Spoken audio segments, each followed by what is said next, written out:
This is going to be an undertaking, and I don't quite know how I'm going to say this, but I need to. This is important. I need everybody to hear this before this is too late, and that might sound ridiculous. That might sound what could be this this grave message of importance that I'm about to convey, and quite literally, I I woke up and I was asked about this one thing, and I started talking about it. I started talking about memes. Okay, what I'm about to say to you might change your life. It's of grave importance, and the fate of the very world could depend on this, which is quite daunting. What I'm about to say is might be madness, and in the sense of calling these ideas madness or treating some of them with complete levity or without the sincerity to earnestly engage in these ideas, whether it's from, stick to your own lane or just you should focus on yourself, or these things take so much time and effort, and you ought to seek to better your life in other ways. But what I'm about to say is one of the only ways I can seek to better my own life, and that is in changing the very nature of the world itself, and that's and the internet, which is another tool of communication, and this is going to be about tools of communication and memes. Memes is the you might think that that's funny, that memes are this novel concept, internet image macros and shitpost videos, but what memes are a genetic idea. No, they're a social contagion in a sense. They're things we onboard as ideas that are communicated through others that can be forced on us. They can be weaponized, and they often have been. Advertising as a business is weaponized memetics, and it's one of the most lucrative and impactful businesses of all time. A lot of these firms that make so much money, exorbitant amounts of wealth, are the product of memetics, and it bears thought. A lot of this has borne thought, and I'm someone who's created a meme before. I have been impacted by a meme, and I ended up creating something quite powerful in the sense that it causes people to engage with things authentically. And I won't go too much into detail on that, but my credentials are clear enough for those who know me about memes. And the meme that I created, it only affected a very small part of the internet and society and culture as a whole. But for the people it did impact, it seemed to make an incredibly positive change, which gives me more than enough background to be able to talk about this, I reckon. So I'll begin with saying this. Magic is real, or rather, what we call meme magic, this sort of unknowable force that shifts the tides of social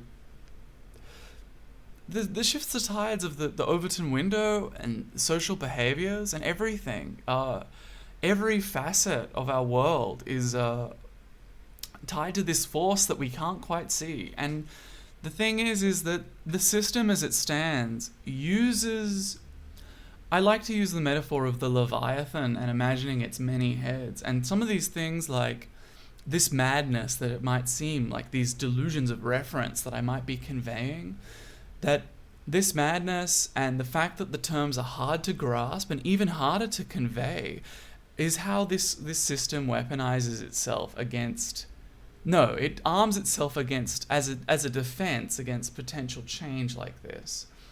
And this is pretty crazy. Especially, we live in crazy times where, well, you can imagine how the current president of the United States was elected via meme magic. A lot of people like to say that, but in the sense that conveying ideas to people, even if they're completely harmful and toxic, caustic ideas conveyed through a government-appointed comedy official who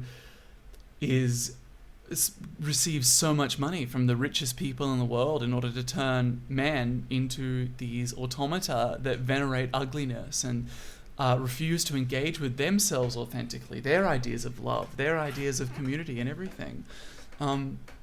That is the product of memes. And the thing is that even the people who seek to commit atrocities tend to use memes to try and downplay them. As it stands, this is why they need complete and total censure, while also creating new context for the information that's presented. In turn, truth doesn't matter. The context in which truth is presented matters, because that's how it impacts people. And the thing is it might start to sound like I'm speaking from Metal Gear Solid, like I'm conveying ideas that Hideo Kojima wrote down, but the truth is that Hideo Kojima touched on a lot of important ideas. I like to think that one of the first memes is, I'm going to say, Don Quixote. There's a going theory that Don Quixote isn't mad. When Don Quixote sees the acting troupe and says that he's always appreciated performance, or when Don Quixote starts talking about when he's in the printing press and he says that those who print works for coin and not for fame, to enlighten benighted sinners aren't doing the right thing, and only the talents that are lost in this degenerate age by being cooped up only through action and only through reaching people. That's how true righteousness and valor is spread. And the thing is that Cervantes knew what he was doing with that. Cervantes, in his life, Cervantes was a well-written author. As a teenager, he was lauded for his writing ability, and he went to war because he thought that was right. And he was a slave, and he lost his arm, but when he came back, he wrote Don Quixote. And then 10 years later, he wrote the other half of Don Quixote, because other people were writing the other half for him, and that was they were all wrong. And that gets mentioned in the second half of Don Quixote, which is all very novel. But Cervantes wrote real places, real-ish people, and he throws in a red herring. And I'm pretty sure I remember reading that he gets mentioned by name by a character who is a real person who knew him, but he misremembers his name or missays it. And the author of the history of Don Quixote isn't Cervantes within the world of Don Quixote. It's being translated from another author. So who is Cervantes in the world of Don Quixote other than Don Quixote himself? And that might seem insane, but let me continue on with this line of thought, that Cervantes, he writes Don Quixote to be incredibly well spoken on manners other than chivalry. And this madness, it throws in enough questionability that only people who truly seek to understand and have the strength to understand what's there through the madness truly understand the idea. And Cervantes sort of knew that, which is why when Cervantes was dying of alcohol poisoning or dropsy, all the physicians in the land, the finest that money could buy, they told him that he just needed to stop drinking and he might yet live. And I think it was in a carriage between Barcelona and I can't even remember where, he was with his literary colleagues and other famous authors at the time, and he was still drinking, and he was asked about his death, and he said he gives a speech that says that if he dies, he'll go into the arms of God knowing that he's done the right thing, and that sort of thing. And he gives an impassioned rant as if Don Quixote was giving that very rant. And that's brilliant. That's, in his last moments, he plays his cards. He shows that he himself is, as all writers write themselves into the characters they write, Cervantes wrote himself into Don Quixote to such an extent that the mimetic idea of Don Quixote that's imparted onto Sancho and others that Don Quixote enlightens is immemorial. And that's lasted through centuries. And it's why classic literature is so important, and specifically I think Don Quixote is because that it touches on these early ideas of Mimeticism. If not, the mimetic quantity of Don Quixote has impacted even me to this day, and impacts others. So Cervantes might have met the real Don Quixote and was inspired by him in his many travels, whether it was through war or otherwise, through his love of chivalric novels. And so he sought to parody it because it was it it's a fine line between the sublime and the ridiculous, and this is what Metal Gear touches on. This is what a lot of famous authors and directors and passionate creators all touch on, is that when you write yourself into the work, when you convey these ideas, you're creating a mimetic quantity to a degree where if something resonates with someone, that's a mimetic idea. Everything breaches on this subject, but when it's truly, truly impactful the way Don Quixote is, it's art itself, and this is why I'm an artist.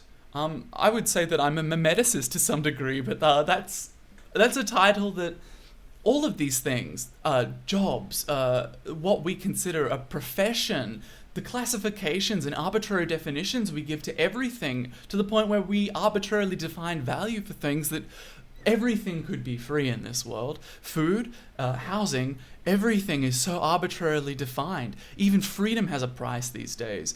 And the thing is the hard to grasp nature of all of these things, the fact that it seems lofty or invisible, really makes you think that it is a type of magic. Calling it magic is, in a sense, real, and saying that magic is real isn't unfounded in this regard, and the ridiculousness of that is how the system's many heads defend itself.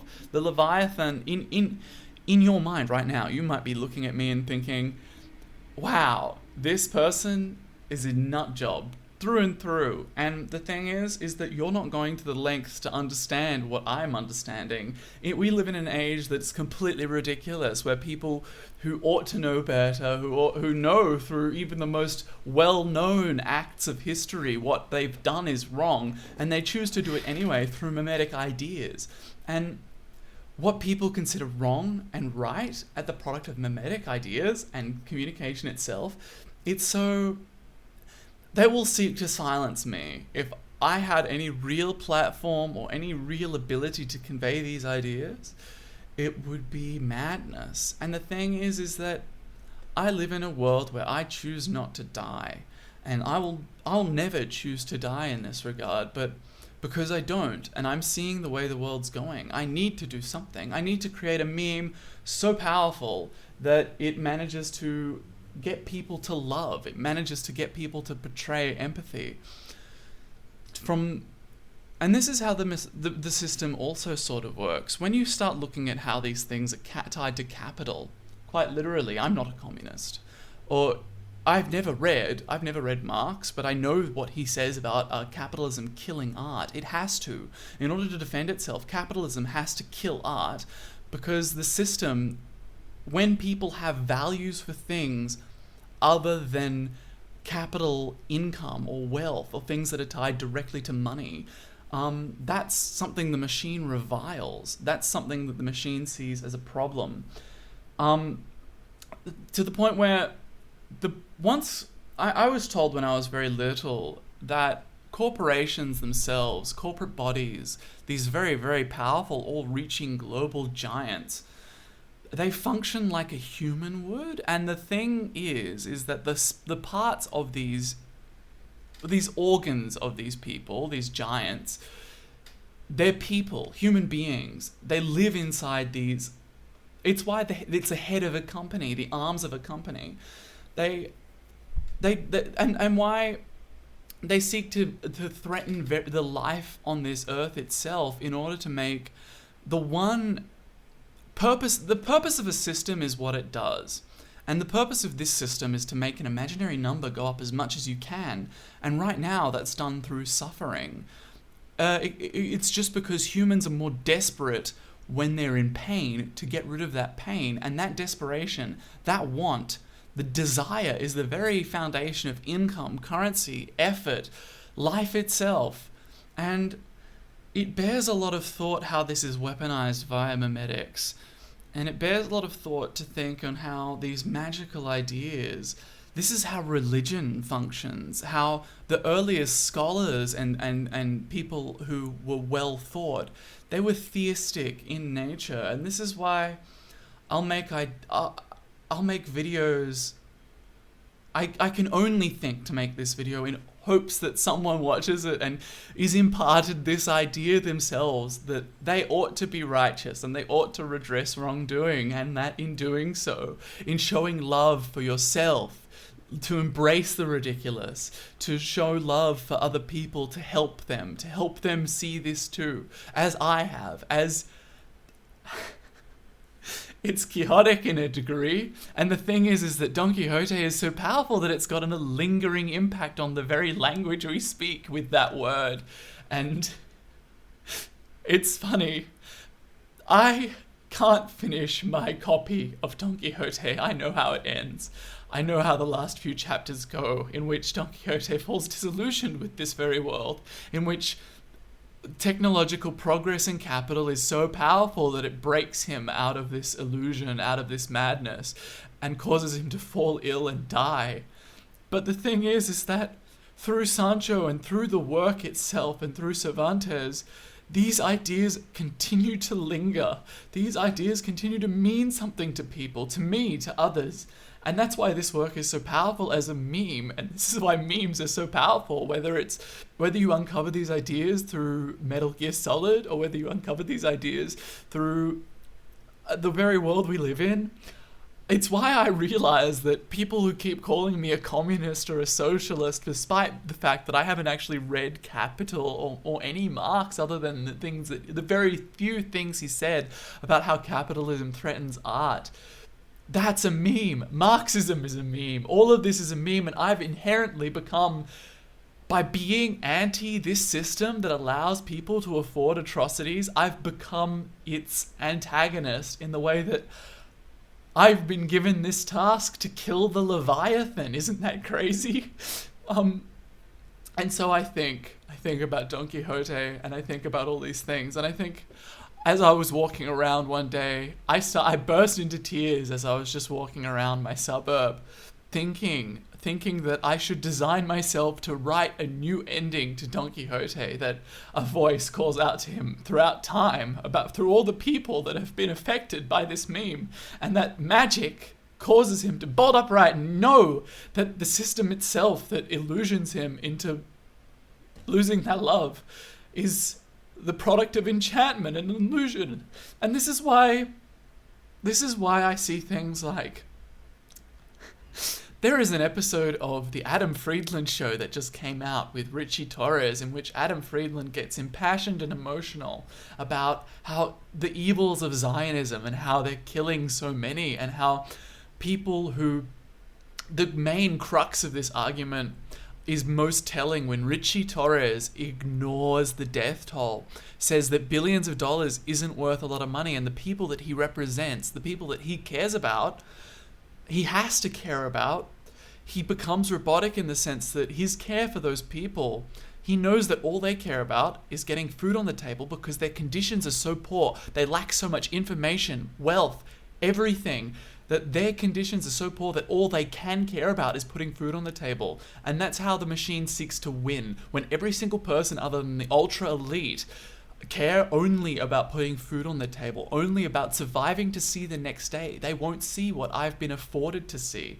And why have I been afforded to see all these things? Why have I been afforded to not work? Why have I been afforded to engage in art, culture, history? Why have I been engaged? I've been to so many parts of this world to see so many experiences, third world countries, and I was just in America last year, and I've been afforded to see all these things through something that is more powerful than capital, that capital seeks to destroy.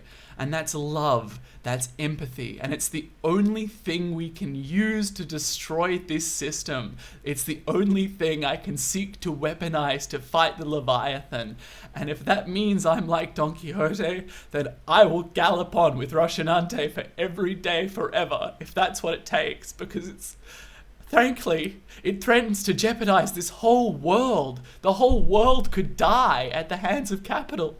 And when I see things like water getting listed as a stock, or have billionaire pedophiles walk free despite the whole world knowing, or that healthcare CEOs can kill untold amounts of people and it becomes an unseen cost. It's swept under the rug. But the second someone takes just action and puts that CEO to death, that is considered a heinous offense, that even the law bends to capital, that capital exists beyond law, that the only thing that we can do to fight against it is love. And that's crazy. This might sound like such a madness to people who might listen to my words and see me weep, and that these people seek to shame and admonish me, to say that, oh, crying about this sort of thing, how could you get passionate? You shouldn't. You should just be ironic and humorous. But the thing is that level of ironic disengagement, that kills love. That kills love for yourself. That makes yourself distant from this very world that we live in. And if I don't put a stop to all of these things, then it might as well be that I've just shrugged my shoulders and died, because I've been given this gift to see things as they are because of how well educated I am. In spite of it all, I sought to seek through culture and learned my learning through art, which changed me profoundly, that someone saw this love in me to teach me how to draw, to teach me that despite being in my adult years, that to engage with art now as someone who's about to turn 27, it's really telling. And it's kind of funny. These memes, humor is another way. The levity that exists in humor is a cloud that obfuscates its importance, but it's actually so vitally important that it's funny. It's funny that in trying to abscond from the responsibility of all of these things, that I ended up becoming the most responsible. I have to be accountable to put the system to death. And how maddening that might be. That it's every single person, and that these ideas are so hard to convey, and that every single day I got a call from a charity, I got a call from Amnesty International, and this person on the other end was probably not expecting 30 minutes of impassioned ranting from me and then not to receive a monetary donation at the end of it. I digress. All of these things, as an artist, I seek to create art that impacts people. And what better way to impact people than to change the very system we live in and to make people see love? And this is why representation matters. This is why they have to make things ham-fisted, because people are so entrenched in dogma that uses people to grind their lives to dust at the hands of capital. The last few people who might have realized this either have totally given up, might have been seen mad, or a lot of these ideas about society and its consequences, to seek violence to try and rectify this evil has been done before and it's never worked. The only thing we can do is combat it with something more powerful than violence, and that's love. And that's crazy to think about, and it even seems religious in nature. But we have to. We have to think about things this way. And there are thousands more people with better production values that might look better than me, that might be able to convey these ideas more eloquently. But the thing is that I see this world and nobody has, or if they have, they've been silenced. And if the system seeks to silence me, then what can I really even do? If I'm to fight the system, then I intend to fight it with my full heart. And if that means I stand valiantly on the back of Rocinante, inspiring, or maybe not inspiring, those who might follow after me, then that's all we can really do. And I have the strength to see it through disillusionment, through disenchantment and otherwise. And this video is getting long, and what I'm saying might be getting long in the tooth, but that the importance needs to be conveyed. The importance of love, of how things that exist other than capital, how billionaires who seek to become trillionaires could make everything free, public transport, food, housing, the very things that we need for life. The fact that our very nature as human beings is getting increasingly threatened. How you need to pay for privacy. How you need to pay to exist. They'll put a price tag on air, on water. They'll put a price tag on you being born.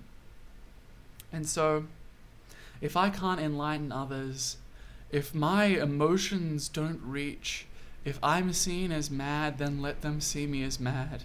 Because one day, this historical record that is so important, vitally important, ordained by God, that allows me to stand against this Leviathan with all these other sinners behind me who can't see what I truly see.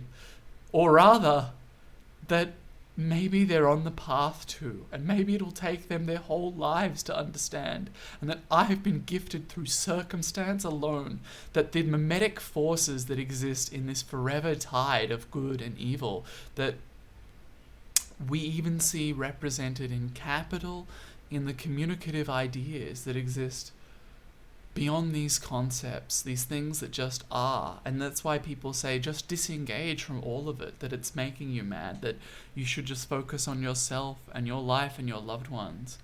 I truly love this world, and I truly love these people, and I can't stand to see them die at the hands of this machine that grinds men's souls to dust, that tells people that all they need to do is work their lives till nothing, while people with wealth that they've never earned can sit on their hands their whole life. They can spend their whole life making economic mistakes. They could lose everything they've ever made, and then everything they've ever made on top of that, and still be wealthy beyond a dream and a fantasy.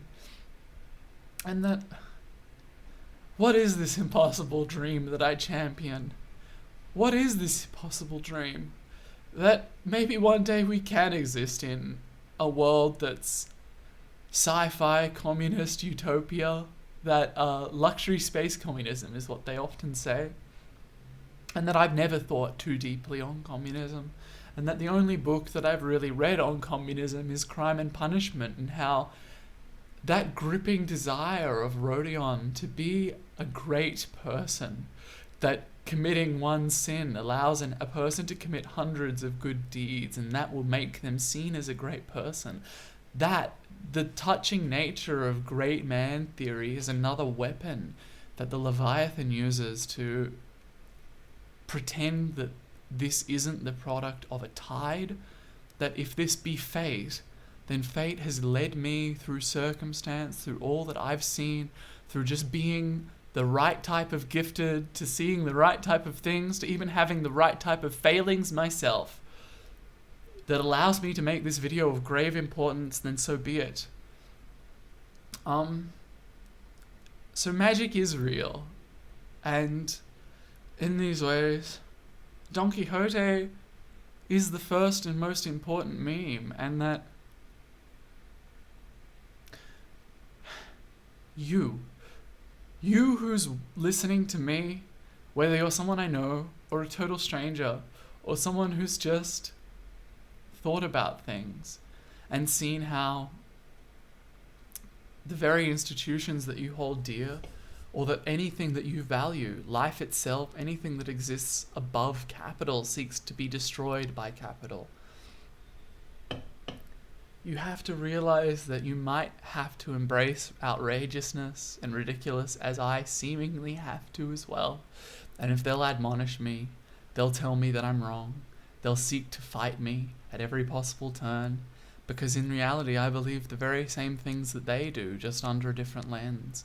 How the system uses these lenses of truth to create pendulum issues so that we might war amongst ourselves forever, instead of seeing that these foul necromancers who control the system, who are at the heads of the Leviathan, but are in turn as well controlled by the Leviathan, that is the only true cause. And whether you think it be the elite, the 1%, or whether you think it be the very systems of power that let them get there, and how they refuse Money and power truly changes people because it obfuscates them from the truth, which is to say that the only thing of value is love.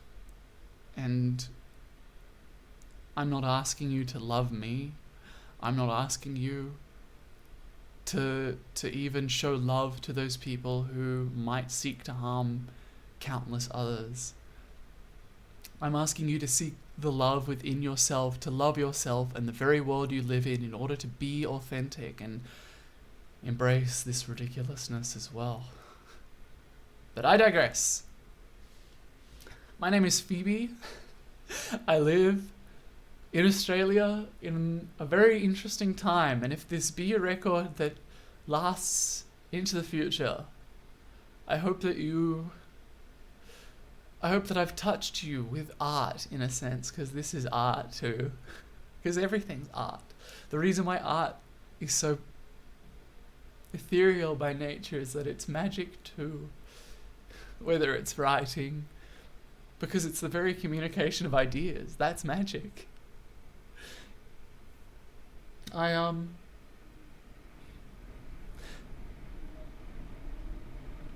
Thinking of this as madness and not being able to understand the terms that I use and the eloquence that I have and knowing the media that I've read and the places I've been is another weapon the system has to keep you down.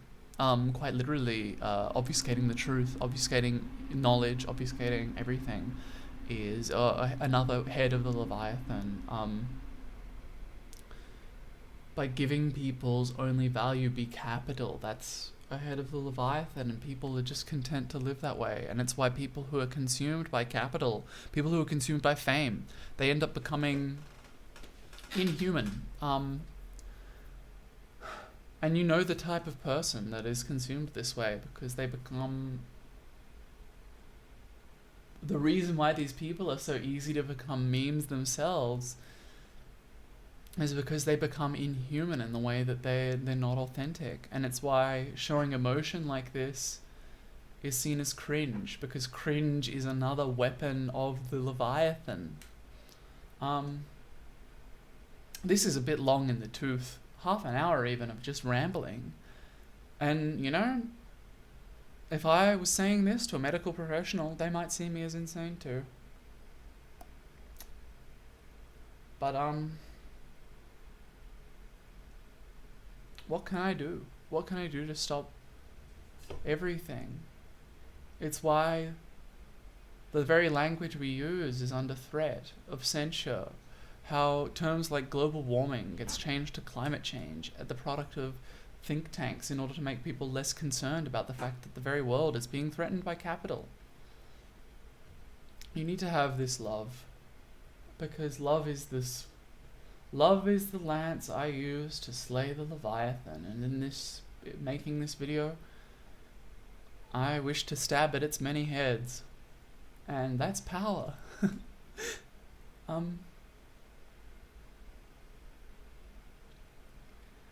I like to imagine that maybe after I die, that there is an afterlife, one that I have no evidence of, seeing the religions that portray it in many different ways, but I like to hope that it's there. And in this afterlife, I wish that I might meet Cervantes.